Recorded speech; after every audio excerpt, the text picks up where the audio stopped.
안녕하세요. 반갑습니다. 오늘 자율주행 자동차에 대해서 발표를 하게 된 정승준이라고 합니다. 우선 오늘 이렇게 멋진 자리에 초대를 해주신 관계자 여러분들과 바쁘신 와중에도 이렇게 많이 참석해 주신 모든 분들께 감사의 말씀 전하면서 오늘 보여드리기 위해서 준비한 자료들이 굉장히 많아요. 그래서 가급적이면 제 얼굴보다는 슬라이드에 더욱 집중하여 발표를 들어주시면 감사하겠습니다. 그럼 간단한 제 소개로 발표를 시작해 보도록 하겠습니다. 저는 스웨덴에서 인터랙션 디자이너로 일하고 있으며 한국에서 대학을 졸업 후에 2011년 이태리 토리노에 위치한 서비스 디자인 컨설턴트에서 인터랙션 디자이너로 근무하다 2016년 스웨덴 예테보리에 있는 더 테크노 크리에이티브스라는 테크 컴퍼니로 이직을 해서 현재 자율주행 자동차 관련 업무들을 주로 하고 있는 디자이너입니다. 크게 봤을 때는 이태리에서는 사람과 사람 간의 커뮤니케이션을 디자인했다면 현재 스웨덴에서는 기계와 사람 간의 커뮤니케이션을 디자인하고 있는 두 가지의 폭넓은 경험을 쌓아가고 있는 운 좋은 디자이너입니다. 오늘 발표 제목은 약간 중의적인 의미로 현재의 자율주행 자동차 시장이 여러 제도와 기술적인 한계로 인해서 어찌 보면 자유롭지 못하다고 볼 수도 있지만 두 명의 신발 세일즈맨이 제3국에 신발을 팔러 갔더니 아무도 신발을 신지 않고 있는 것을 보고 한 명은 본사에 전화를 걸어서 우리 회사는 이제 가망이 없다는 소식을 전했고 나머지 한 명은 이제 한 명이라도 신발을 신고 다니게만 하면 된다라고 큰 가능성을 전했다는 이야기처럼 아직까지 자율주행 기술에서 크게 성공한 솔루션의 사례가 없기에 매우 자유롭게 기준점을 만들어 나갈 수도 있다는 생각으로 이렇게 오늘 발표 제목을 정해보았습니다. 그렇다면 자율주행이란 무엇일까요? 우리나라 국방기술품질원은 자율주행이란 단어를 사전적으로 차량을 운전자가 직접 운전하지 않고 스스로 도로에서 달리는 것이라고 정의하고 있는데요. 이런 자율주행 기술은 굉장히 오래전부터 그려져 왔습니다. 이미 1939년 세계박람회에서 리모컨으로 조종하는 자동차가 메가 고속도로를 주행하는 세상을 보여준 바 있는데요.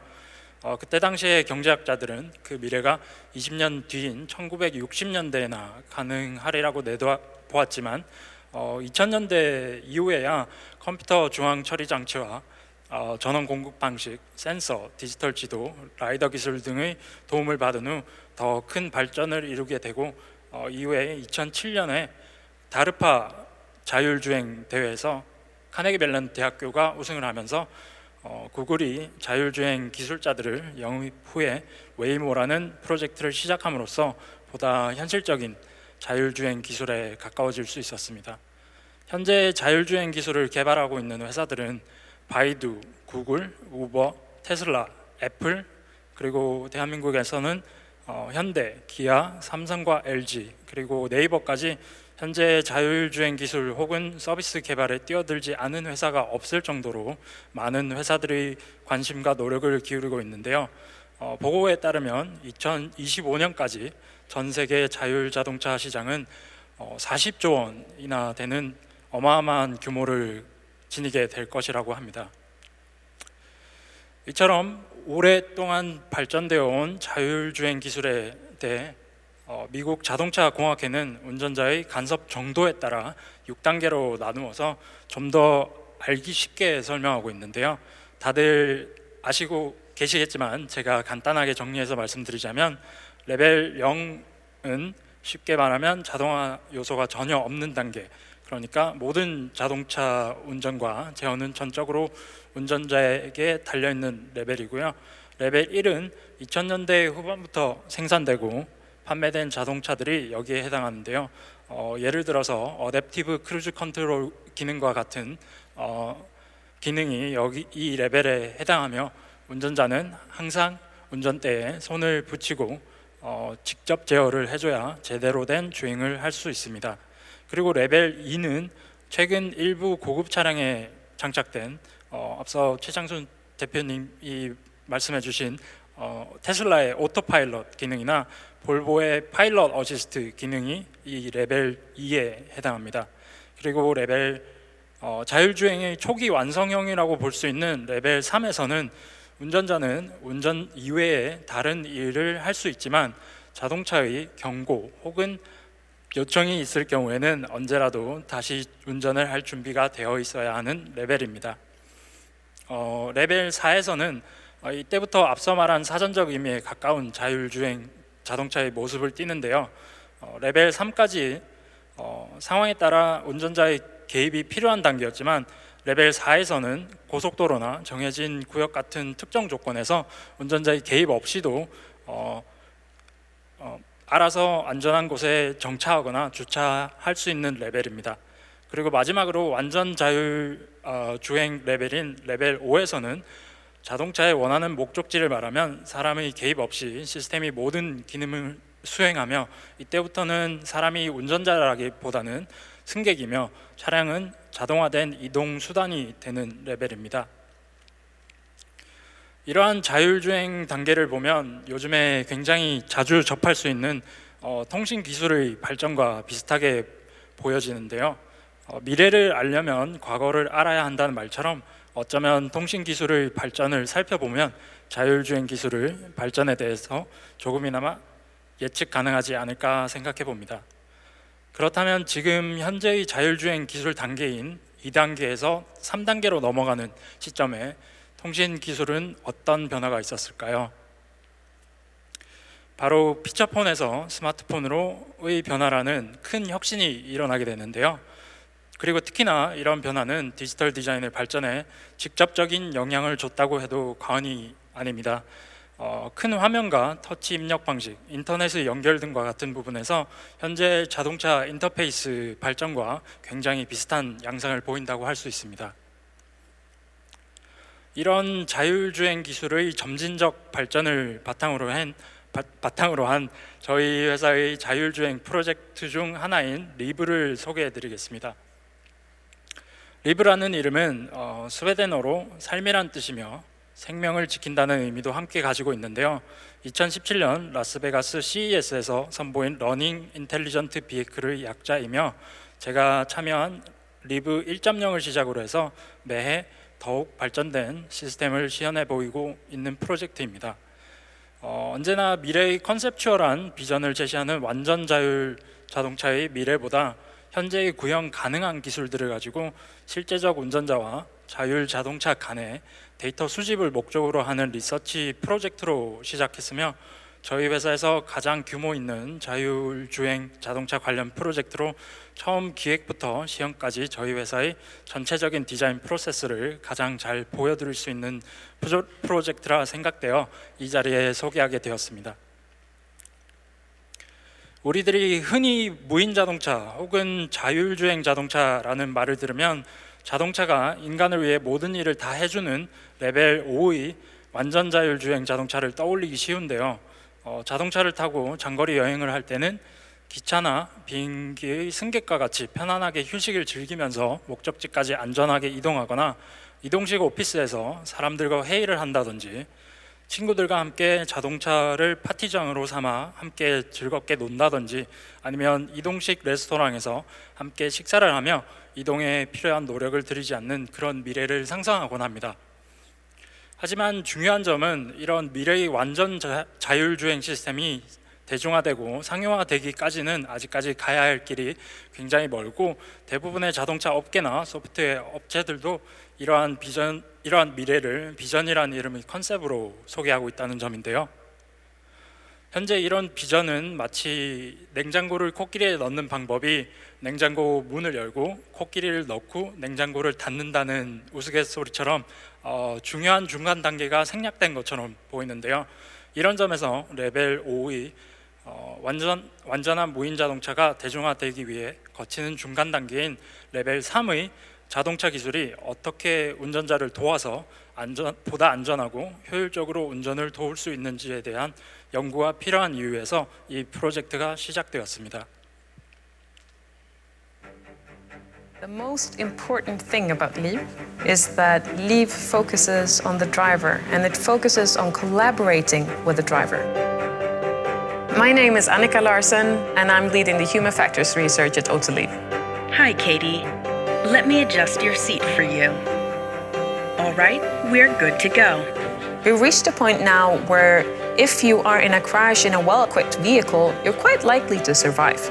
But now we need to understand how to not just mitigate the crashes, but how to avoid being in them. We don't want people to use our airbags. We want to stop the crash before that happens.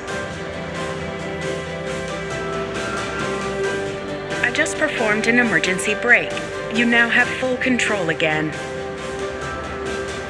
I am Leave, the learning intelligent vehicle. I will get to know you better and better and earn your trust in order to improve your decision making. I got reports of slippery conditions ahead. Okay. In order to make you a better and safer driver. I'll let you know when surface conditions improve. Thank you. Because drivers are still human after all.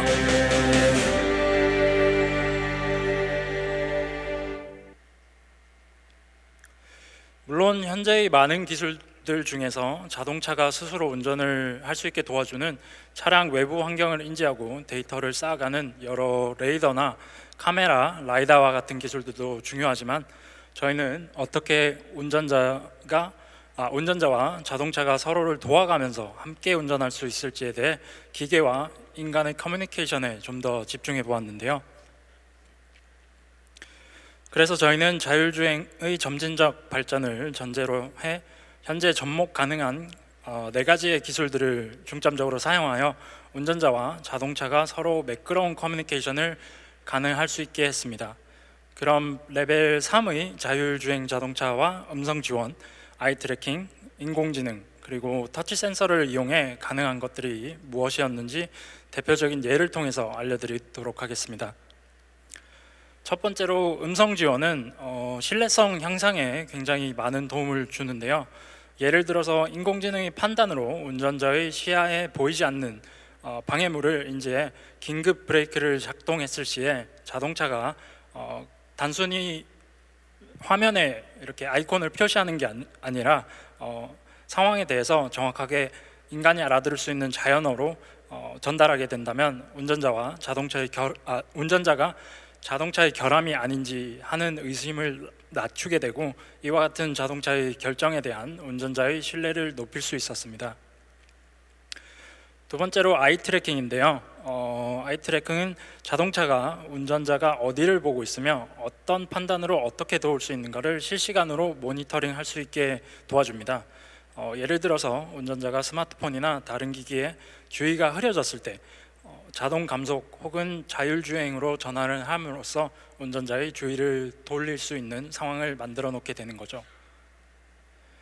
세 번째로는 인공지능은 운전자의 행동을 분석하여서 상황에 맞는 제안이나 결정을 내리도록 운전자를 도와줍니다.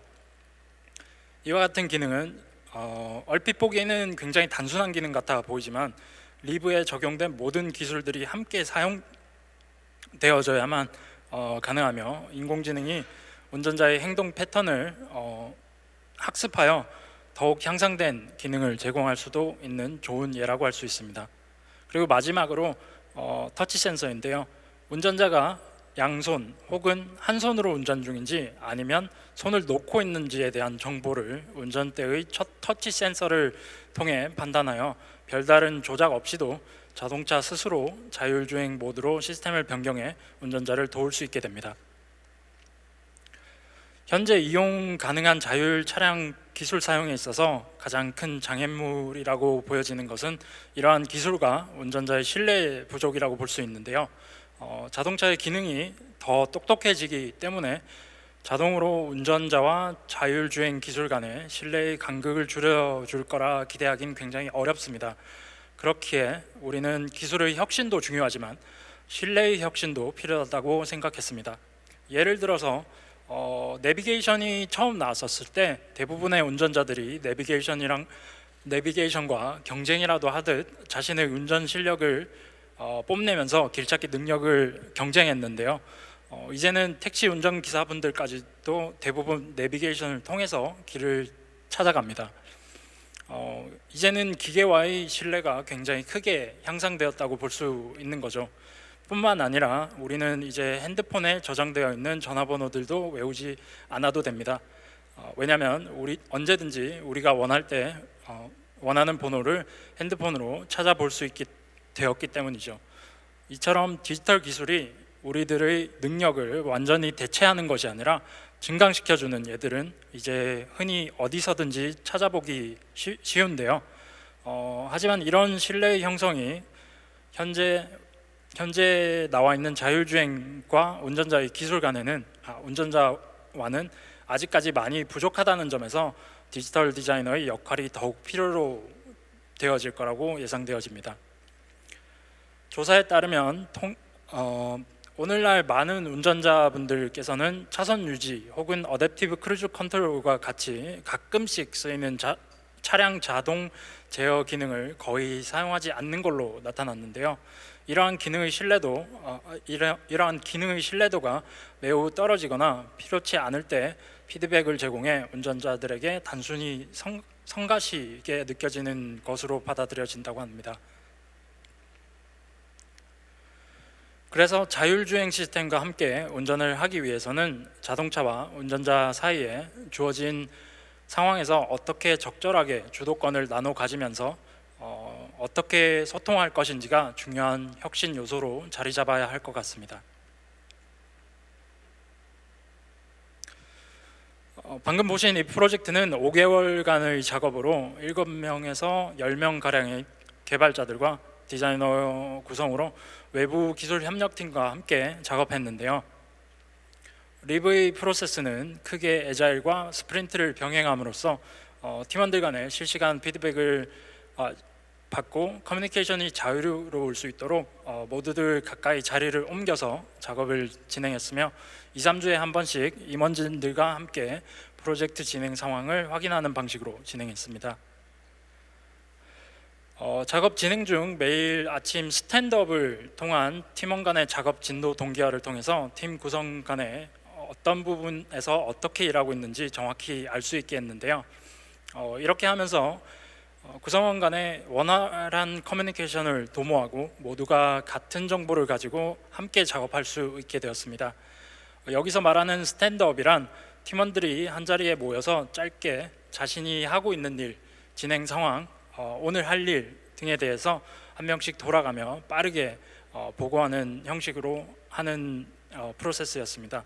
이 자리에서는 간단한 브리핑만 하며 구체적인 의논이 필요한 부분은 관련 팀원들이 스탠드업 후 따로 이야기하고 문제를 해결하는 방식으로 작업을 진행했고요. 그리고 회사 내에서 실제 테스트를 바로 진행해 볼 수 있는 구조물을 만들어서 실시간으로 업데이트해가며 작업을 진행해 프로젝트의 진행 속도와 품질을 더욱 높일 수 있게 하였습니다. 그리고 이렇게 만들어진 구조물뿐만 아니라 테스트 시스템 또한 클라우드를 통해서 라스베가스에 있는 실제 테스트 차량에 실시간으로 수정 업데이트가 쉽게 만들었는데요. 그리고 회사 내에서뿐만 아니라 실제 전시회와 같은 환경을 테스트 트랙에 만들어서 실제 차량을 주행하며 모든 시나리오와 기능들이 상황에 맞게 잘 작동하는지도 프로젝트 중간중간 임원진들과 투자자들이 함께 확인할 수 있도록 했습니다. 이렇게 실제 전시회에 지어지는 트랙과 비슷한 환경으로 테스트 트랙에 이렇게 만들어 테스트를 진행했었습니다. 이렇게 준비된 테스트 시스템은 몇 명의 개발자들과 함께 라스베가스로 가서 최종 점검을 거친 후 시연을 했는데요. 그래서 저희는 2017년 CES에서 많은 호평을 받으면서 프로젝트를 마무리할 수 있게 되었습니다. 2017년 리브 1.0을 시작으로 해서 자율주행 시나리오를 직접 체험 2018년 2.0과 3.0에서는 대기하고 있는 사람들도 현재 상황을 함께 볼 수 있도록 대시보드를 대기하고 있는 사람들이 기다리는 장소인 텐트에 설치해서 오프라인 및 온라인 기계 학습, 다양한 데이터 소스 및 드라이버와 개별적인 관계의 발전 과정이 어떻게 진행되는지를 시각화해서 대기하는 분들에게 실시간으로 보여주었습니다. 또한 프로젝트가 끝나고 나면 레트로스펙티브를 통해서 나온 아쉬운 점이라든지 잘된 부분들은 다음 버전의 프로젝트에 반영될 수 있도록 문서화하고 다음 팀 구성원들에게 공유되었습니다. 이 프로젝트를 통해서 개인적으로 정말 많은 것을 배울 수 있었는데요. 그중 대표적으로 디지털 디자이너로서 우리들이 일반적으로 많은 시간을 들이면서 디자인을 하는 모바일 디바이스의 디자인과 자동차 인터페이스의 디자인의 공통점은 자동차 대시보드가 기계식에서 스크린으로 변화하고 있다는 점입니다. 이렇게 자동차 인터페이스도 스크린 베이스로 변화하면서 소프트웨어 업데이트를 통해서 유지 보수 관리 효율성이 높아졌으며 생산 라인의 간략화로 제조 비용의 절감, 그리고 새로운 운전자들에게는 모바일 디바이스 인터페이스가 익숙하니까 진입 장벽을 낮출 수도 있다는 장점이 자동차 인터페이스가 갈수록 더 많이 모바일 디바이스 인터페이스와 같아지고 있다는 점이었습니다. 그렇다면 모바일 디바이스와 자동차 인터페이스의 차이점은 어떤 것들이 있었을까요? 가장 큰 차이점이라고 한다면 모바일 스크린이나 다른 디지털 기기들의 유저 인터페이스는 사용자의 주의를 모두 기기로 화면에 집중시키는 반면 자동차의 인터페이스는 운전자가 운전 시에 절대 방해받지 않도록 디자인되어야 한다는 것이었는데요. 이는 이미 자동차라는 플랫폼으로 뛰어든 안드로이드 오토나 애플의 카플레이 인터페이스를 보면 쉽게 읽을 수 있는 큰 서체, 그리고 최소한의 조작으로 기능을 수행할 수 있도록 디자인된 화면에서 굉장히 잘 알아볼 수 있습니다. 왜냐하면 자동차 주행 시에 가장 우선시돼야 하는 것은 안전이기 때문이죠.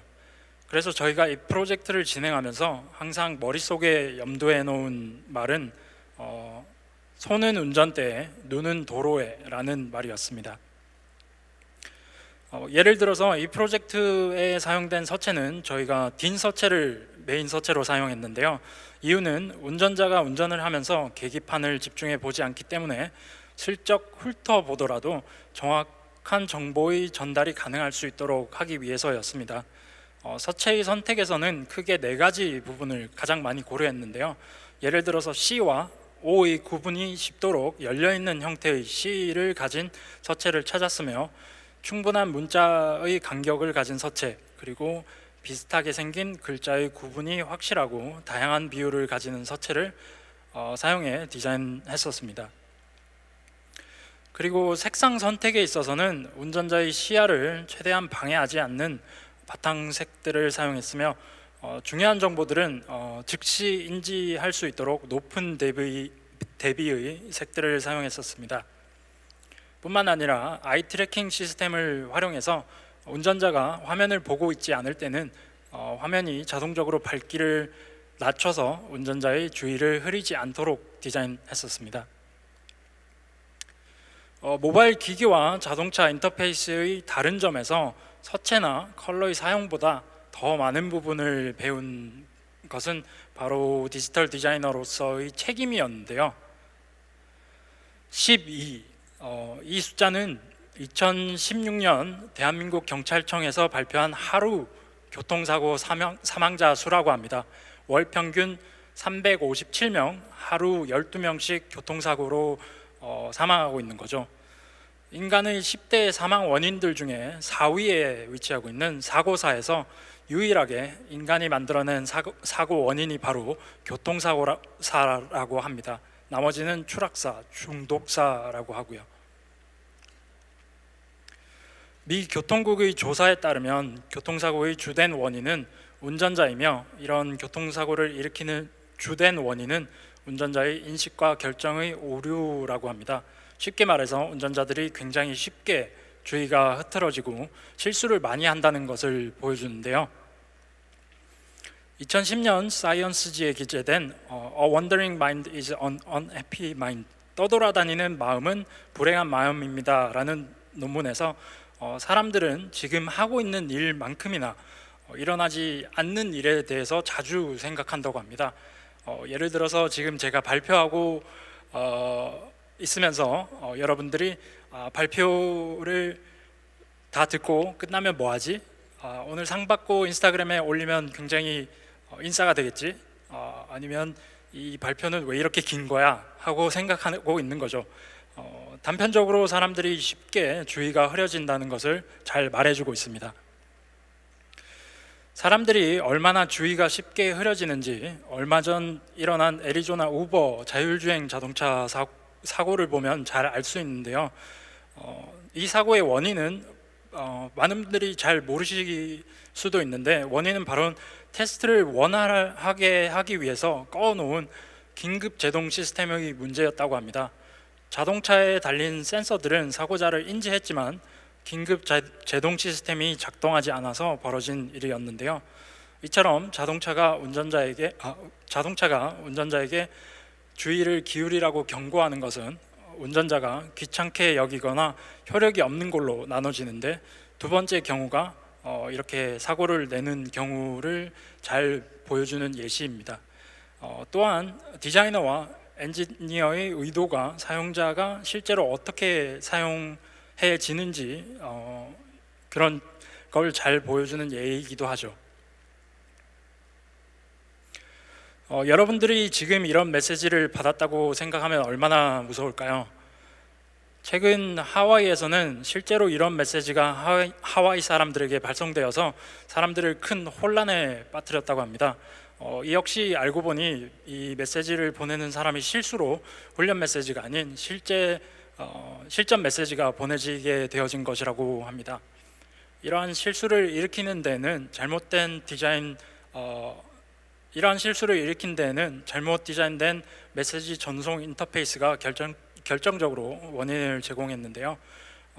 이러한 인터페이스를 디자인을 한 회사의 사장이 해고되고 감옥에까지 가는 일이 벌어졌습니다. 그렇다면 디자이너들이 이러한 사용자의 실수를 미리 예방할 수 있게 하려면 어떻게 하는 게 가장 좋을까요?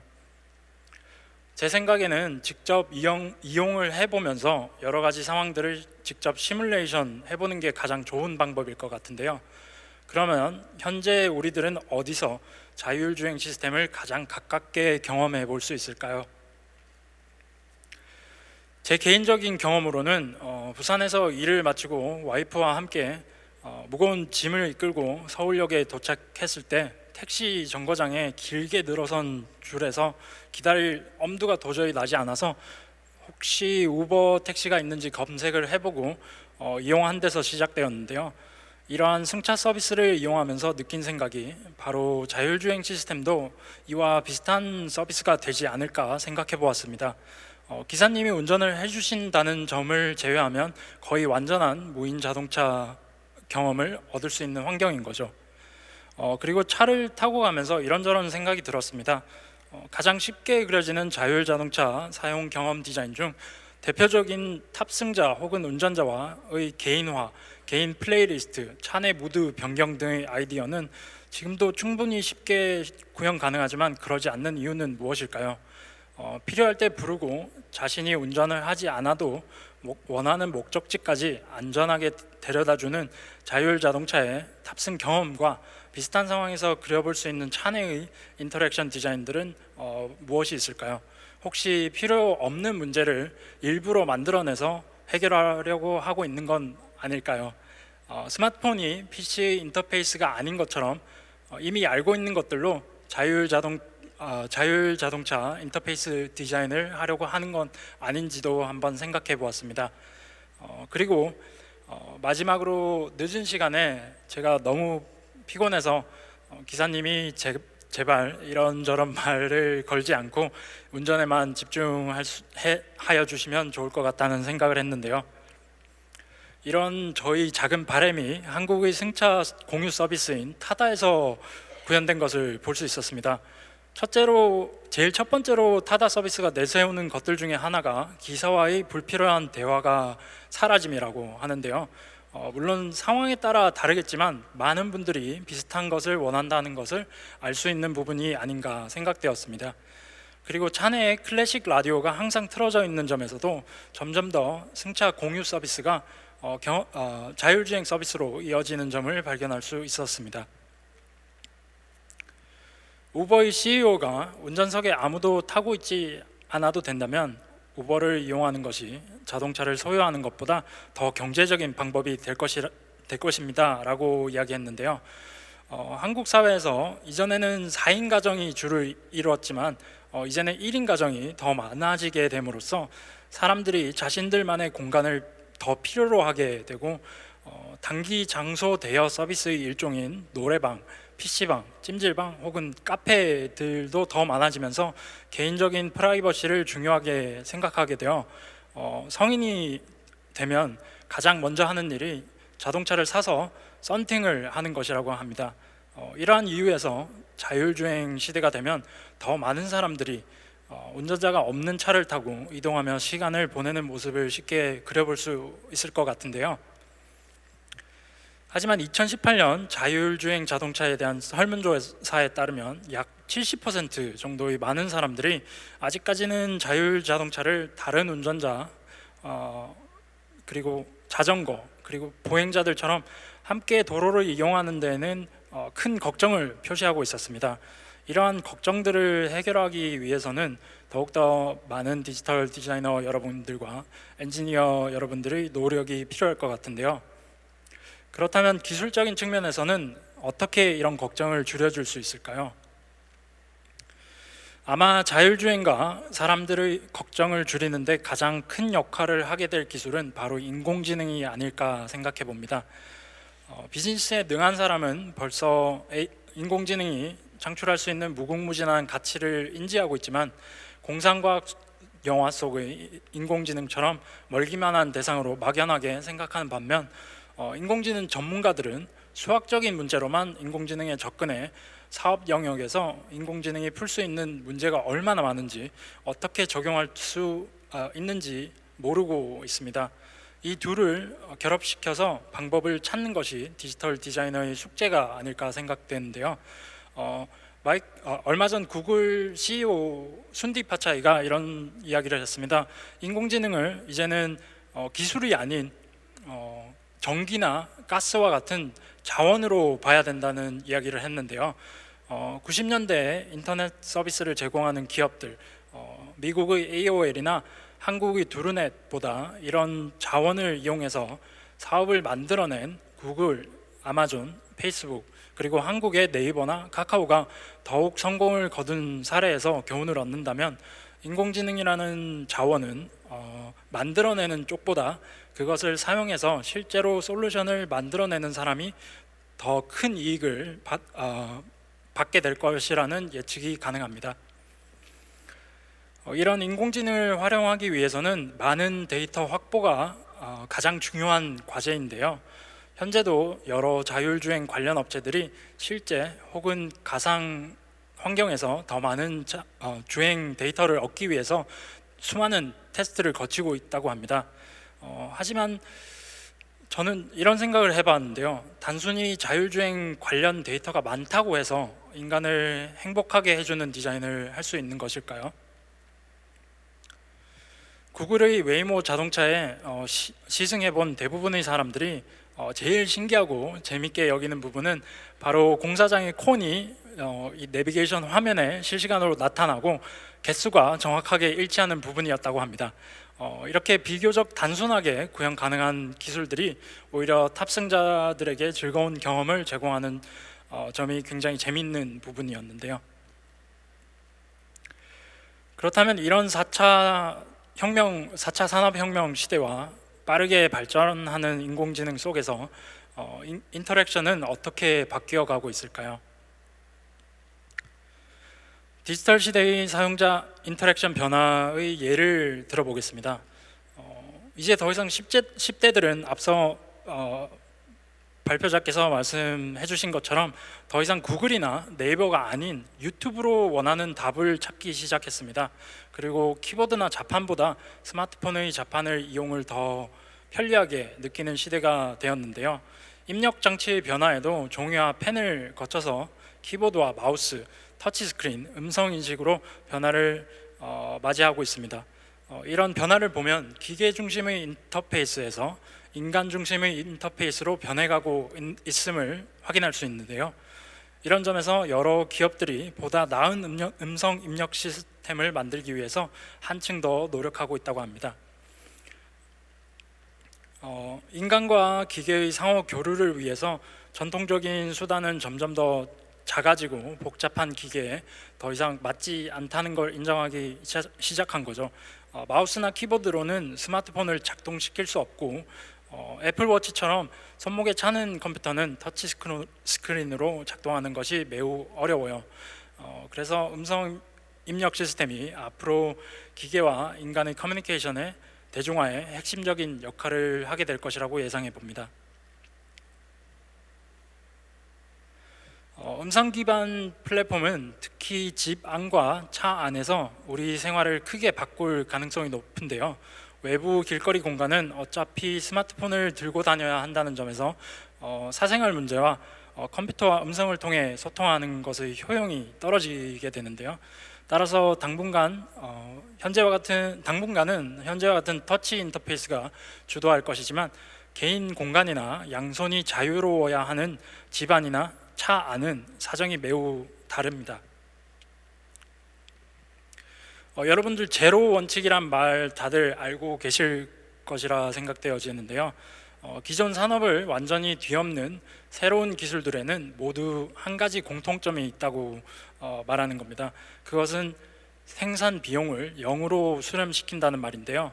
실제로 제로 원칙에 해당하는 신기술이 몇 년간에 걸쳐서 지속적으로 사용되면 해당 산업에 파괴적인 영향력을 미치고 이러한 흐름은 결국 산업혁명으로 이어지게 된다고 합니다. 그렇다면 미래의 자율주행 기술이 제로 원칙에 따라서 널리 보편화되고 상용화된 사회는 어떤 모습일까요? 아마 이 네 가지 영역이 가장 큰 변화를 가져오게 되지 않을까 생각해 봅니다. 첫 번째로 가장 표면적으로 많은 변화가 예상되는 부분은 시간과 공간일 텐데요. 지금 현재 자동차를 타고 오신 분들의 자동차는 무엇을 하고 있을까요? 네, 바로 주차장에서 가만히 대기를 하고 있죠. 전 세계 1조 대 이상의 자동차가 있으며 정차해 있는 시간이 96%라고 합니다. 몇몇 도시들은 20% 이상의 토지가 주차장으로만 사용되어지고 있다고 하는데요. 자율주행 시대가 되면 이런 현재의 대기 시간과 20% 이상의 토지 확보가 가능하리라고 예상됩니다. 두 번째는 자율주행 기술로 바뀌게 될 운송과 배송 문화인데요. 이미 많은 기업들이 자율주행 트럭을 개발하기 시작했으며 몇몇은 여러 가지 물건들을 운전자가 없는 자동차에 실어서 배송지로 실어 나르고 있죠. 뿐만 아니라 이동식 가게들이 소비자가 원하는 시간에 원하는 곳으로 정확히 찾아와 더욱 편리한 쇼핑을 할 수 있도록 도와줄 것입니다.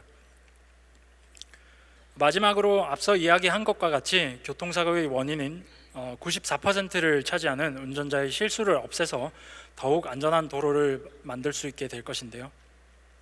이제 무인 자동차는 우리가 원하는 시간에 맞춰서 원하는 장소에 대기하며 다른 자동차뿐만 아니라 거의 상상 가능한 모든 사물들과의 커뮤니케이션을 통해서 최적화된 서비스를 제공할 수 있게 될 것입니다. 그리고 현재 기차나 비행기로 이용 가능한 장거리 여행도 보다 안전하고 편안한 대체 여행 수단으로 자리 잡을 수 있게 될 것이라고 예상해 보고 있습니다. 이렇듯 많은 변화가 예상되는 시기에 앞으로의 디지털 디자이너의 역할은 기계와 사람 간의 커뮤니케이션을 원활하게 만들어주기 위하여 더욱 강조될 것이고 큰 책임을 필요로 하게 될 것인데요. 그럼 우리는 어떤 자세로 이런 변화를 이끌어 나가는 것이 좋을까요? 제 개인적으로는 이 말을 제 디자인 철학으로 삼으면서 일하고 있습니다. 고려 말 조선 초의 문신이며 정치인이었던 맹사성과 무명선사의 일화에서 영감을 얻은 말인데요. 문자 그대로 100번 보는 것보다 한 번의 행함이 낫다는 말입니다. 디자인이란 꽃다발을 선물하는 것과 같다는 명언이 있어요. 이것은 단순히 상대방의 요청에 수동적으로 응하는 방식이 아니라 관찰과 이해를 통해서 상대가 본질적으로 원하는 것을 예측해 제공해야 한다는 걸 의미합니다. 즉 디자이너로서 꼭 지녀야 할 본질을 꼭 꽃다발을 선물하는 것으로 표현한 것이죠. 이런 꽃다발을 주기 위해서는 100번 기회만 보고 있는 것보다 한 번 용기 내어 주는 것도 굉장히 중요하겠죠. 어쩌면 자율자동차의 수천 번, 수만 번의 시뮬레이션을 통한 데이터들보다 한 번의 직접적인 경험을 통해서 얻을 수 있는 인사이트들이 이 시대의 디지털 시대의 디자이너로서 모든 사람들에게 좀 더 쉽게 다가갈 수 있는 열쇠가 아닐까 하는 생각을 해보며 이 강연을 마치겠습니다. 경청해 주신 여러분들 모두 감사합니다.